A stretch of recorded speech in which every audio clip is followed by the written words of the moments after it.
Hello बच्चों, स्वागत है आप सभी का मालवी एकेडमी के ऑनलाइन लर्निंग प्लेटफॉर्म पे। Welcome to you all on the online learning platform of Malvi academy.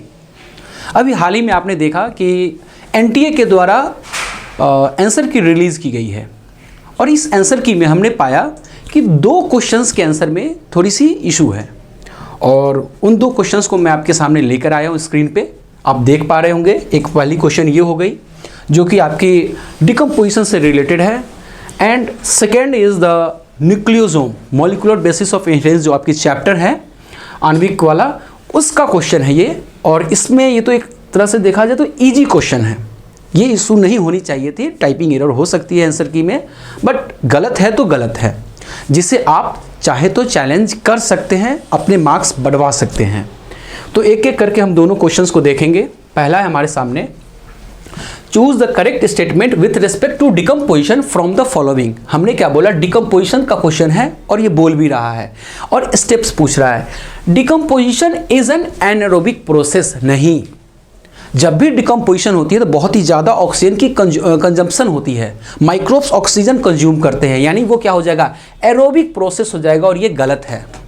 दूसरा क्या है हमारे सामने, decomposition rate of detritus depends upon the chemical nature of it. हाँ, ये लाइन सही है। क्यों कि डिपेंड करता है कि जो डेट्राइटस है, जो लिटर फॉल है, जो पेड़ से पत्ते गिरे हैं, जो खरगोश मर गया, यानी जो भी एनिमल की डेथ हुई है, जो भी पशु का मृत्यु हो गई, या जो भी पेड़ पौधे गिर गए, पत्ते गिर गए, उनके नेचर पे डिपेंड करता है, उनके केमिकल नेचर पे डिपेंड करता है कि उनकी जो डिकम्पोजिशन होगी वो फास्ट होगी, स्लो होगी, कम समय लगेगा, ज़्यादा समय लगेगा। जैसे पेड़ से एक पत्ता गिरा है, वो 6 से 7 दिन में सड़ गल के ख़त्म हो जाएगा, वो मिट्टी में मिल जाएगा, ह्यूमस उसका तैयार हो जाएगा। लेकिन वहीं पे एक हाथी मर जाए ना, तो उसे 7-8 साल लगेंगे मिट्टी में मिलने में, फिर भी उसकी कंकाल रह जाएगी, उसको बहुत समय लगेगा। क्योंकि जो स्केलेटन होता है ना, जो हड्डी का पूरा ढांचा है, उसमें लगभग 69% क्या होते हैं, इनऑर्गेनिक सॉल्ट्स होते हैं, कैल्शियम एंड फॉस्फोरस के, कैल्शियम मैग्नीशियम फॉस्फोरस। तो कहने का मतलब कि डिपेंड करता है केमिकल नेचर पे। तो ये लाइन एकदम सही है। तीसरा है आपके सामने, water soluble organic nutrients go deep into the soil. ये आपके एनसीईआरटी से लाइन उठा के लाया है, लेकिन एक वर्ड गायब कर दिया, डीप इनटू द सॉइल। जी हाँ, चलिए कोई बात नहीं, इनके क्वेश्चन लेके चलते हैं। Go into the soil and get precipitated in the process of leaching, और क्या छोड़ दिया इन्होंने, and act as unavailable salts. Okay, यानी कि जब वाटर सोल्यूबल ऑर्गेनिक मटेरियल है ना, वो जब लीचिंग के जरिए मिट्टी के अंदर जाते हैं ना, तो जहाँ तक पानी जा सकती है वहाँ तक उस पानी में घुल करके वो खनिज हैं वो नीचे तक चले जाते हैं। और कभी कभार होता है कि पेड़ पौधे के जो जड़ें हैं, जो रूट्स हैं, वो वहाँ तक पहुँच नहीं पाते, तो वो वहीं पे रह जाएंगे, अनअवेलेबल सॉल्ट। अब वो अवेलेबल नहीं है मिनरल साइकिल में आने के लिए। तो ये भी लाइन आपका एकदम सही है, एकदम करेक्ट है। थर्ड है आपका, ह्यूमिफिकेशन फॉलोज मिनरलाइजेशन। नहीं, ये इसमें लोचा है, इंग्लिश का लोचा है। ये बायोलॉजी कम इंग्लिश ज़्यादा है। फॉलोज वर्ड ने गलत करवा दिया आपका क्वेश्चन।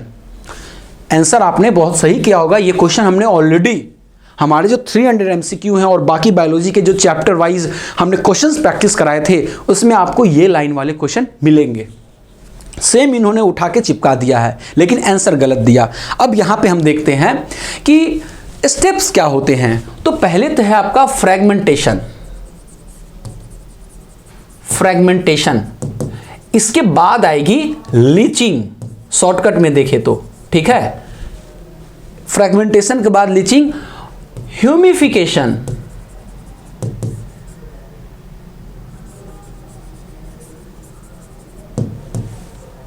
ह्यूमिफिकेशन, और इसके बाद आ जाएगी आपकी मिनरलाइजेशन, सबसे लास्ट में आता है। इसके बाद कैटाबॉलिज्म होगा, लेकिन उसको हमने स्किप कर दिया, कोई दिक्कत नहीं।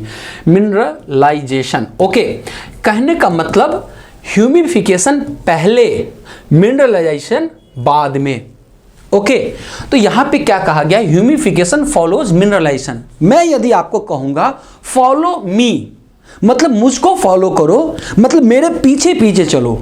फॉलो मी का मतलब मेरे आगे चलना नहीं होता, ओके, तो जब कहा गया कि ह्यूमिफिकेशन फॉलोज मिनरलाइजेशन, मतलब मिनरलाइजेशन किसको को फॉलो कौन करता है? ह्यूमिफिकेशन, यानी आगे आगे मिनरलाइजेशन फिर बाद में होता है ह्यूमिफिकेशन? नहीं, पहले होता है ह्यूमिफिकेशन बाद में मिनरलाइजेशन, यानी पहले स्टेप क्या आएगा? आगे कौन रहेगा? ह्यूमिफिकेशन रहेगा, बाद में मिनरलाइजेशन। तो हम कहेंगे मिनरलाइजेशन फॉलोज ह्यूमिफिकेशन, यानी ये लाइन जस्ट उल्टा लिख दिया है, यानी ये लाइन गलत है।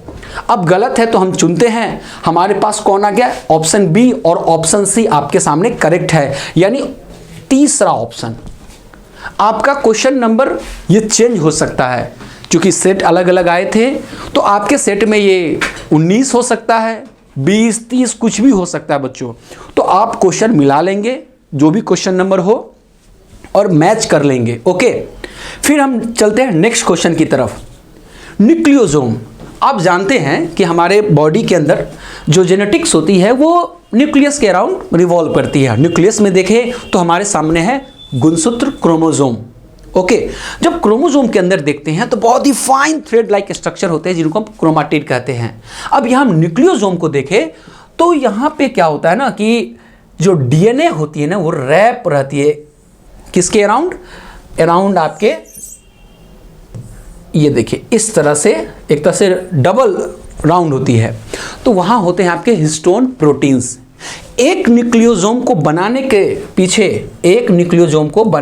पीछे क्या कितने होते हैं? तो मैं आपको बता दूं, H2A, H2B, H3 and H4, ये हिस्टोन के प्रोटीन्स हैं, यानी टोटल 2 इसके 2 इसके 2 इसके 2 इसके 4, 4 दूना 8। यदि इसको लिंकर को भी जोड़ लेना तो टोटल 9 मॉलिक्यूल हो जाएंगे, लेकिन हिस्टोन ऑक्टामर में हम इसको नहीं काउंट करते। तो जो हिस्टोन ऑक्टामर की बात की गई है न्यूक्लियोसोम के, तो nucleosome is associated with dash molecule of histone. कितने? तो टोटल हम देखें तो हमारे पास आ जाएगा 4 गुने 2 हो जाएगा हमारे पास 8। ओके, 8 मॉलिक्यूल्स, लेकिन एक इसको भी गिन ले तो 9। अब ऑप्शन देखा जाए तो 4, 9, 2, 8। न्यूक्लियोसोम इतना ही स्ट्रक्चर होता है, ठीक। तो क्या जाएगा आंसर? 8। हिस्टोन ऑक्टामर, ऑक्टा का मतलब आपने ऑर्गेनिक केमिस्ट्री भी पढ़ी होगी, तो ऑक्टा का मतलब क्या होता है? ऑक्टा मतलब होता है 8, जैसे हेक्सा, सेप्टा, वैसे ऑक्टा 8। तो उस हिसाब से न्यूक्लियोसोम को देखा जाए तो 8 मॉलिक्यूल, लेकिन यदि हम इसको भी कंसीडर कर ले तो 9 मॉलिक्यूल। अब बताइए दोनों आंसर जाएगा क्या? देखा जाए जिस तरह से इन्होंने क्वेश्चन को पूछा है तो ये थोड़ा कंफ्यूजिंग है, तो इस हिसाब से हम कह सकते हैं कि क्वेश्चन इनकम्प्लीट है। लेकिन हिस्टोन ऑक्टामर्स, क्योंकि आपके एनसीईआरटी में तो हिस्टोन ऑक्टामर का जिक्र है, तो हिस्टोन ऑक्टामर के हिसाब से चले तो 8 molecule is the more perfect answer. तो यही 2 क्वेश्चन आपको, आप चाहें तो चैलेंज कर सकते हैं। इसके अलावा बायोलॉजी के तमाम हमने क्वेश्चन को देखा, रिव्यू किया, 2 बार 3 बार उसको क्रॉस चेक किया। हमने पाया कि इन 2 क्वेश्चंस के अलावा बाकी जो क्वेश्चंस हैं वो एकदम सही हैं। आप चाहे तो आप अपने स्कोर कार्ड उसको जो आंसर की है वो मैच कर सकते हैं, और इसकी डिटेल्ड वीडियो हमारे यूट्यूब चैनल मालवीय एकेडमी पे ऑलरेडी अवेलेबल है, तो आप वहाँ से भी आंसर को मैच कर सकते हैं। Wish you all the best. अपने पढ़ाई को जारी रखें, और किसी भी परेशानी के लिए मालवीय एकेडमी को जरूर कांटेक्ट करें। Bye bye, signing out.